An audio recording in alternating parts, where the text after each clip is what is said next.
They told me not to go past the third floor after dark, but they didn't tell me why the doors close behind you and don't open again.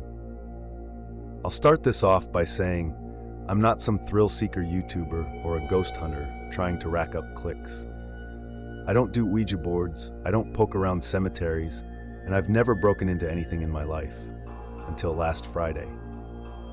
Ashridge State Hospital has been abandoned since 1979. It was an institution for the criminally insane, buried deep in the woods outside my hometown. Growing up, everyone had a story. Kids dared each other to sneak inside. Some swore they saw lights in the windows or heard screams when no one was around, but most of us just stayed away. I hadn't thought about Ashridge in years until I found the journal. I work at a small antique shop that handles estate clearouts. One of my recent pickups included a box of books and papers from a retired nurse named Eleanor Vance. Tucked between a dusty old medical text and a cracked photo album was a slim leather-bound journal. On the first page, in neat, slanted writing, Ashridge Log, Final Rotation, 1978. It was eerie from the start. Entries described patients who weren't on record, screams from sealed wards, and shadows that didn't behave like they should. But what really got me was the last entry. It mentioned a door on the 4th floor that had been nailed shut for years, suddenly swinging open on its own. Curiosity chewed at me all week. I don't know what came over me, but Friday night I packed a flashlight, my phone, and a backup charger and drove out there. The fence had collapsed long ago, and the entrance was wide open, like the place wanted me to come in. The moment I stepped inside, the air felt wrong. Heavy, thick, like walking into a room after a terrible argument. The temperature dropped 10 degrees at least. Every footstep echoed like a cannon blast. I started on the 1st floor. Broken gurneys, cracked tile, old restraints still hanging from the walls in some rooms. Nothing too crazy, mostly dust and decay. Then I reached the stairs. They warned not to go past the 3rd floor. And sure enough, 3rd was bad. Rusted metal doors warped shut. One hallway smelled like iron and wet earth, and I swear I heard a dragging sound ahead of me. I should have turned back, but I didn't. I found the staircase to the 4th floor behind a collapsed wall. It was narrow, half rotted, but I climbed it anyway. The 4th floor looked untouched, like someone had been keeping it clean. No dust, no spiderwebs, just cold, bare floor tiles stretching into the dark. And then I saw the door. It was tall, wood swollen with age, and hanging wide open. I stepped inside. Immediately, the door slammed shut behind me. I spun around, heart hammering, tried the knob, locked. No light switches, just my flashlight. Then I heard it, a slow, deliberate breathing sound coming from the far end of the room. Deep, wet, close. And that was when the scratching started. The scratching stopped the moment I turned the flashlight toward it. That was somehow worse than if it had kept going. I stood frozen in the middle of the room, trying to breathe quietly over the sound of my heart beating in my ears. The light cut across cracked tiles, dustless walls, and a metal bed frame shoved against one corner. Empty. But I still felt it, that pressure. Like I wasn't alone. I told myself it was a raccoon, or the wind, or my nerves.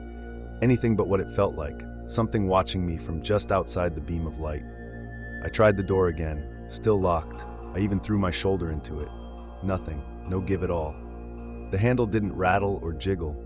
It was like it was never meant to open from the inside. That's when I noticed the writing on the walls. At first I thought it was just cracks in the plaster, but when I moved closer I saw words carved deep into the surface. Dozens of them. Maybe hundreds. Overlapping, scratched and etched and gouged with such force that some went straight through to the brick beneath. Don't trust her. It's inside me. The clocks lie. She won't let me sleep.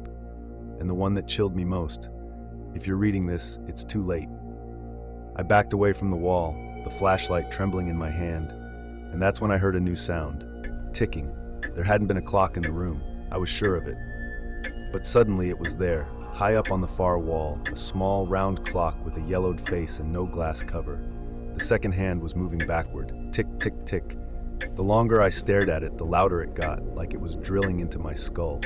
My pulse started to follow the rhythm. My vision tunneled. I had to look away. I sat down on the floor, forcing myself to breathe. You're fine. It's just an old asylum. Old buildings make noise. You're tired. You're imagining things. I pulled out my phone to check the time. It said 3:12 a.m., same as it had when I entered the room. I tried refreshing it. Nothing changed. Even when I backed out to the home screen and reopened the clock, 3:12 a.m., that's when the light flickered. Not my flashlight. The light in the hallway. The one that wasn't on when I got here. It buzzed, then steadied. Faint but steady. Someone had turned it on. And then I heard the voice. Soft. Feminine. Barely above a whisper, but unmistakably close. Right next to my ear. He didn't mean to hurt me. I jumped to my feet and spun around with the light. No one was there. Just the empty room and those awful scratched messages. "Stop this," I said out loud, my voice shaking. "I'm not playing this game."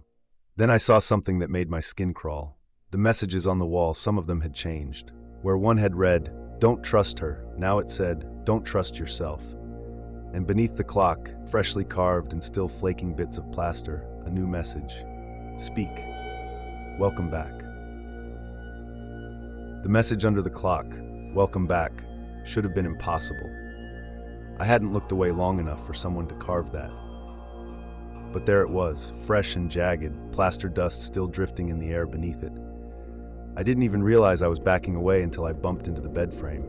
It scraped loudly against the floor, and the second it did, I heard the voice again, louder this time, still soft but more distinct, feminine, yes, but hollow like a radio playing from somewhere deep underground. He's awake now. I swept the flashlight wildly across the room. Nothing. I needed out. Now. There was a small window high up on the wall, mostly covered in grime. I dragged the bed beneath it, climbed up and wiped the glass.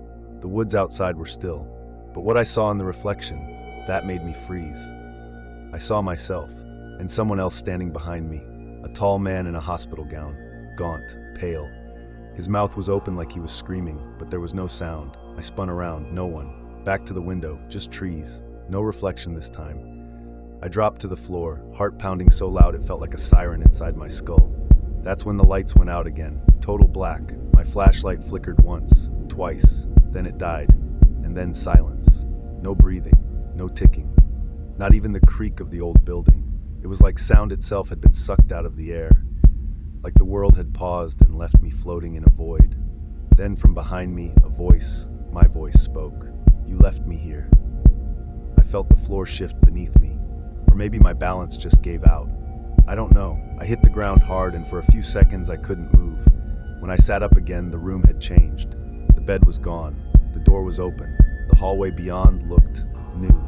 The walls weren't crumbling anymore. The floors were polished linoleum.